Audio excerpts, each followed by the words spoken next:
يَقُولُونَ لَإِن رَجَعْنَا إِلَى الْمَدِينَةِ After they're coming back, as they're from an expedition, as they're heading back, they say, this fight is done, they say, when we head back to Medina, لَيُخْرِجَنَّ الْأَعَزُّ مِنْهَا الْأَذَلُ The most noble ones will expel from it the lowest ones. By al-a'az, they mean the Madani citizens. By al-adhal, the lowest ones, they mean the muhajirun. We'll expel them from our city. They were living off of our scraps anyway, and now we should just get rid of them because they are a source of humiliation for us. Who do they think they're stepping up to us like this?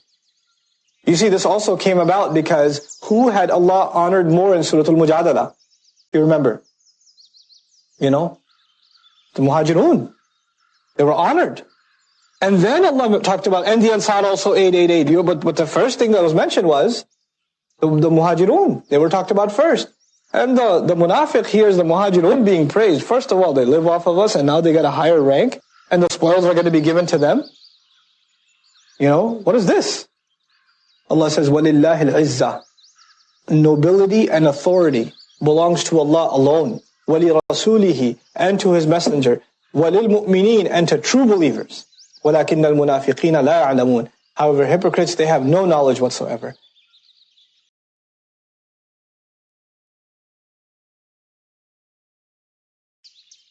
Ya ayyuha alladhina amanu. The remedy against hypocrisy at the end of this surah. Ya ayyuha alladhina amanu. La tulhikum amwalukum. Wala awladukum an dhikrillah. Those of you who have iman, don't allow your monies and your children to take you away from the remembrance of Allah. Don't let your money and your kids take you away from remembering Allah. What was the purpose of Jumu'ah at the end of Surah Al-Jumu'ah? فَاسْعَوْا إِلَىٰ ذِكْرِ اللَّهِ لَا تُلْهِكُمْ أَمْوَالُكُمْ وَأَوْلَادُكُمْ عَنْ ذِكْرِ اللَّهِ There were two things that took people away from dhikrullah in Surah Al-Jumu'ah. Those two things were business and entertainment. There are two things that can take you away from dhikrullah in this surah. What are they? Money and children. Money and children. And take you away from the remembrance of Allah. We're being warned. Look, these attacks come from multiple angles. You have to watch out for all of them. What does it mean? Money will not take you away from the remembrance of Allah. Meaning remembering money, remembering the kids, thinking about money, thinking about the kids, more than you think about Allah. There's no calculator that you can go today, did the kids win or did Allah win today? This is an internal battle for all of us. How much am I thinking about my children? How much am I thinking about Allah? How much am I thinking about money? How often do I go and log into my online banking access and check my deposits and check my balance? And how often I remember Allah? How often am I thinking about future plans, financial plans, business plans? How often am I thinking about Allah? It can be that you are praying 5 times, you're doing ritual religious acts, but you're not thinking about Allah at all. Possible? It's just all artificial. All you're thinking about really is money and kids. It's all that's on your mind all the time. And it's so hard when you get older. It's so hard once you start a family, and especially you're the head of the family. It's like 2 things on your head all the time. The bills, the savings, the expenses, the school, the homework, the graduation, the vacation, the summer, the family, the trip, the Eid, the Ramadan. Oh my God. Money and kids all the time. It takes a really strong effort to keep Allah in the picture. You have to go money and kids, you don't have to make an effort to think about because they're in your face. You got to change the diaper, so your nose won't let you forget the kids. But Allah, not in front of our eyes. Takes a lot of work. I know you probably heard me tell this story, but I don't care. I don't care.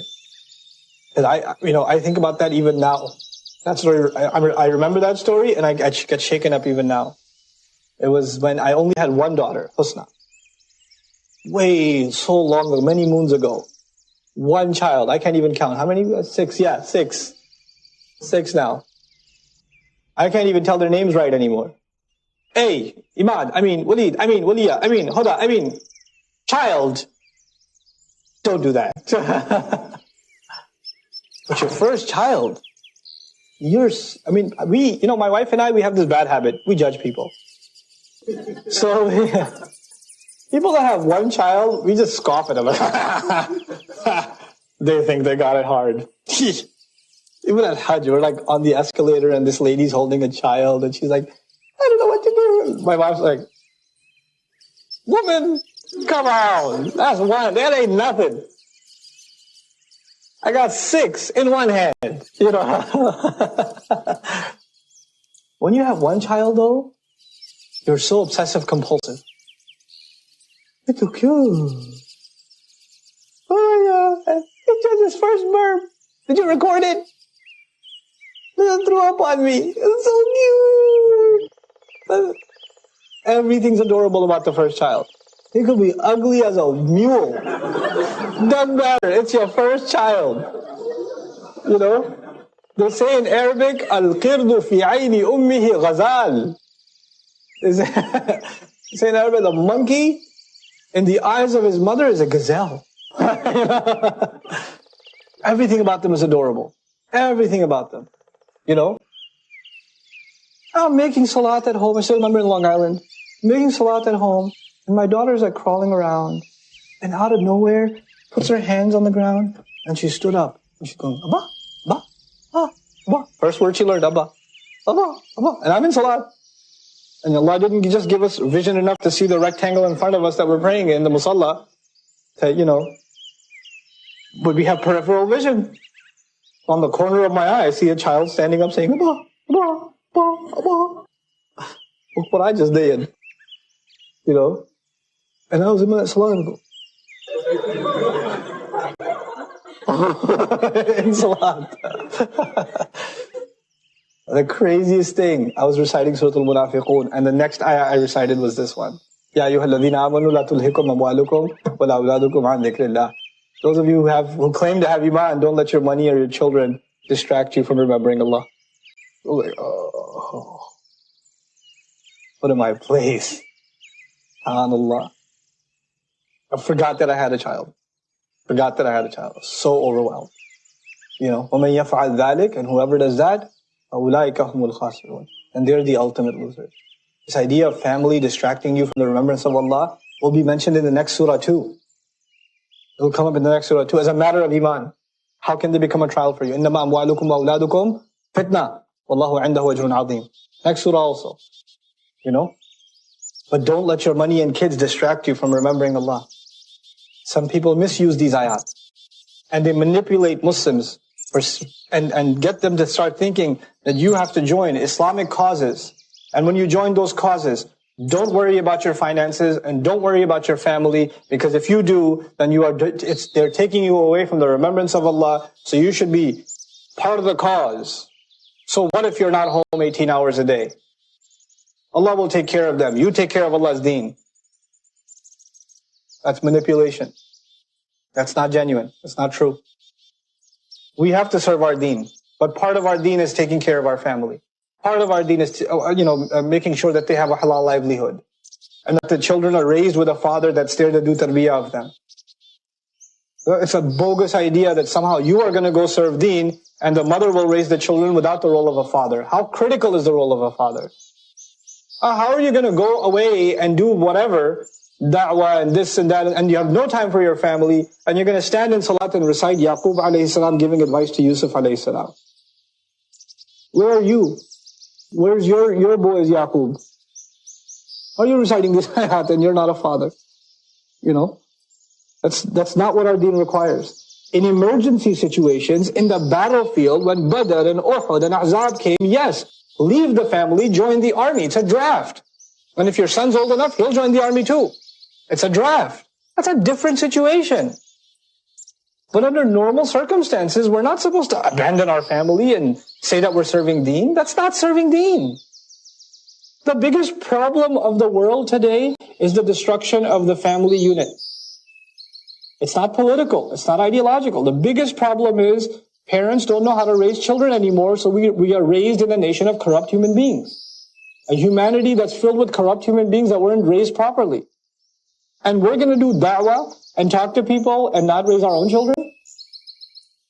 It doesn't make any sense. It doesn't make any sense. There are causes beyond our family. That's absolutely true. And we will have to give time to them and make time for them. But it will not be at the expense of the rights of our family. It will not be.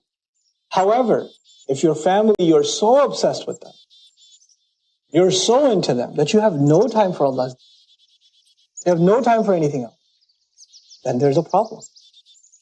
Because you were sent on this earth to serve Allah's Deen too. Part of that is taking care of your family, but there are other parts too. And we have to learn to find a balance. We have to learn to find a balance. It's very hard. Admittedly, it's extremely hard to find that balance. To find time for your Deen, for your own learning, for serving others, for helping others, for your family, for your career, for your advancement, for yourself, for your health, for your friends. There's so many things you have to balance and juggle in a week. In a week. And if you can find a way to organize your week, you've organized your life. Really. If you could figure out how to balance your week out, you've got a good life. If in it you've given time to Deen, you've given time to family, you've given time to parents, you've given time to friends, you've given time to yourself, you're doing a little bit of exercise in there, you're learning, you're doing proper ibadah, a lot on our plate. A lot on our plate. And you know what happens? Oftentimes we're good at some things, we're not good at others, so we focus on what we're good at, and we let everything else go to the wayside. And it creates an imbalance. It creates an imbalance. And then we feel it a little while after when there's a complete bankruptcy on one end or the other. You know? It's a really big discussion, this thing. لا تلهكم أموالكم ولا أولادكم عن ذكر الله ومن يفعل ذلك فأولئك هم الخاسرون. But the last few comments about this, is that you have people that all they do with their life is they want their kids to have a bright future, right? So they put them in the best schools. Their savings go towards their college, then towards getting them married. Al-Munabbih, okay. So, and that's all they did with their life. If you look back at their life, it was until maybe they had children, they lived maybe for themselves, but after children, they lived for their kids. They live for it. Really, their life amounts to just doing something for their children. But unfortunately, one thing they weren't able to give their children is Deen. It was really tragic. I know people, like in New York, it's tough life. There's like a lot of people that drive cabs for 19 hours a day, and barely and they save money and save money and say, why? Because I want my kid to live in a house in Long Island one day. Because Long Island is like Jannah for Queens. Right? So they'll work at the gas station and drive a cab and save and save and save and save and save. So one day we can move to the island. That's success. And then my kid can go to a college. That's success. And because if you're working 19 hours a day, and you're doing overtime, so you can save and save and save and save and save, so you can do this other stuff. You know what happens? You're not around for your children. You're not around for them. So you have no meaningful relationship with your kids. It's really tragic. And then these kids turn 18, 19, 20 years old and they run away from home. They leave. So they have these alternative lives that the parents don't even know about. And then by the time they get a career, they just abandon their parents because they never really had a relationship with their parents because their parents weren't home. They were just busy building their careers. They have more meaningful conversation with their non-Muslim friends that they will ever have with their own parents. And this is how so many Muslim families in America have been ruined. Muslim families. So many. Work. No relationship with children. And then you wonder why my children don't. And then you come to the speaker and say, brother, please talk to my children, talk about the rights of children or the rights of parents. Well, what about the rights of children, man? Where were you? And all of this for our own children.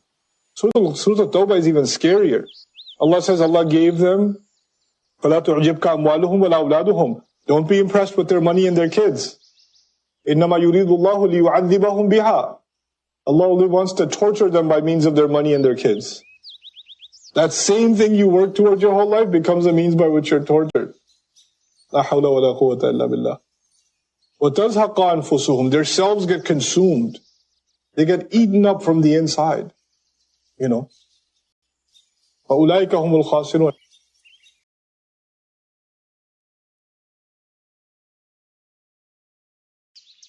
And finally, وَأَنْفِقُوا مِمَّا رَزَقْنَاكُمْ.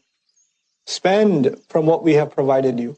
You see, Surah Al-Jumu'ah offered the Prophet's methodology and then a practical means by which to establish that methodology, Jumu'ah.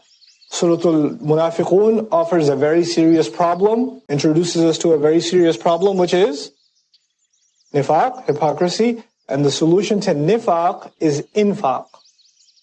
Same root.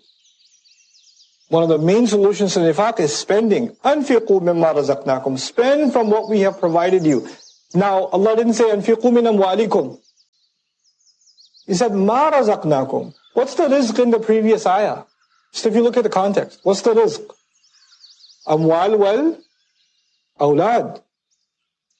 Allah doesn't just want to check from you. Allah wants to see, did you raise your child to serve His deen? Did you spend your child for Allah too? There are people who are uber religious themselves. Uber religious themselves. Donating to masajid, going to Hajj every year, this and that and the other. But their own child says, I want to learn more Islam. No. You go become a doctor. You study medicine. I'm willing to spend money, but I'm not willing to spend my child. I can't do that for my deen. Not my child. Take the money though. Take a check. Whatever Allah has given you. We have to even think of our families as a devotion to Allah. It's an opportunity to devote the husband and wife have to remind each other that they are both devoted to Allah. And husband and wife together are to remind the children that the children are one day to be devoted to Allah. They have to work towards that. Have a career. Be a doctor. Doctors are not evil. Mostly. Right?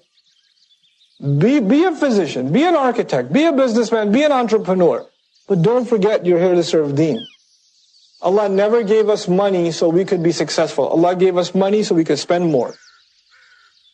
That's what Surah Al-Hadid already taught us. Why is Allah telling, by the way, if Allah says spend, you can't spend until you make, right? If you didn't make anything, what are you going to spend? Inherent in it is you have to be financially successful. You do. You have to work towards that. But why are you working towards that? So you can spend. So you could give more. You know? And anfiqu here, I'll add for the guys, brothers and sisters, your youth, your talent, your creativity, your enthusiasm, your energy. You have to spend this stuff. How am I going to serve? How am I going to be of service? How's my life going to mean something? You guys, we all need like deen counseling, serving deen counseling. We have a career counselor. We have to have a khidmatul deen counselor. My name's Kareem. I'm really good at math. What should I do for Islam? What can I do for Islam? Because there's lots of things you can do for Islam. You don't have to just be a speaker. There's lots of stuff you can do. There's a lot to be done. وَأَنْفِقُوا مِمَّا رَزَقْنَاكُمْ مِنْ قَبْلِ أَنْ يَأْتِيَ أَحَدَكُمُ الْمَوْتِ.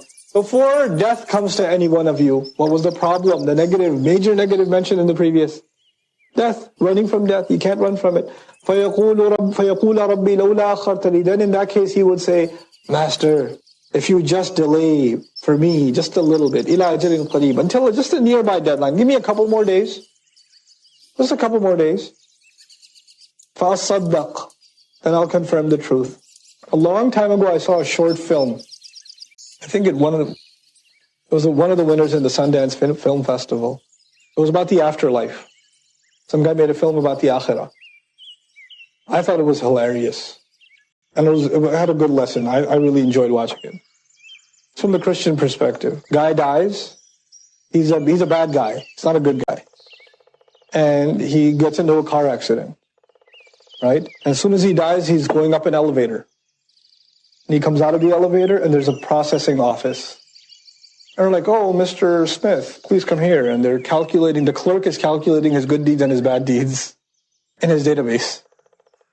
Right? And he goes, you're actually 12 good deeds short of heaven. I'm sorry. You're going to have to be taken to hell. And then the clerks start talking to each other in the coffee break and like water cooler conversation. So he sneaks back into the elevator and goes back down into dunya. Okay. So he's back in dunya and he needs how many? Like 12 good deeds. And in the office there's an alert. He's back in dunya. So they send the angel of death and he's trying to kill him. But he's running around trying not to get killed. And he's trying to do these good deeds. Huh? I don't know, I'll find it. It's like an 8-minute film. Yeah. So he's trying to do these good deeds and he's apologizing to his ex-girlfriend or something, and he's like, apologizing to his mother and helping an old lady cross the street and this and that, and he's got 11 deeds. Got 11 deeds. And the car gets him. And when it gets him, a quarter falls out of his hand. He's trying to make a phone call. A quarter falls out of his hand and it falls into a beggar's cup.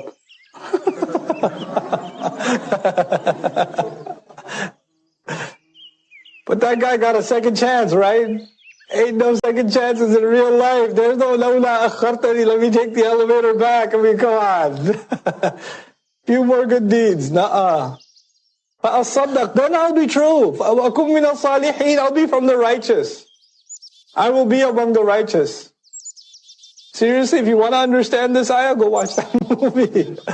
It'll give you perspective.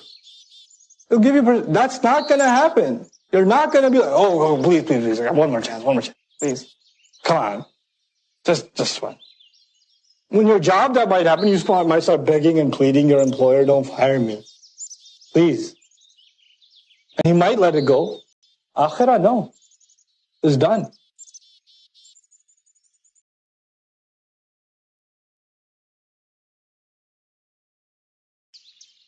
وَلَنْ يُؤَخِّرَ اللَّهُ نَفْسًا. Allah will not delay for even a single person. إِذَا جَاءَ أَجَلُهَا, when his deadline or her deadline arrives.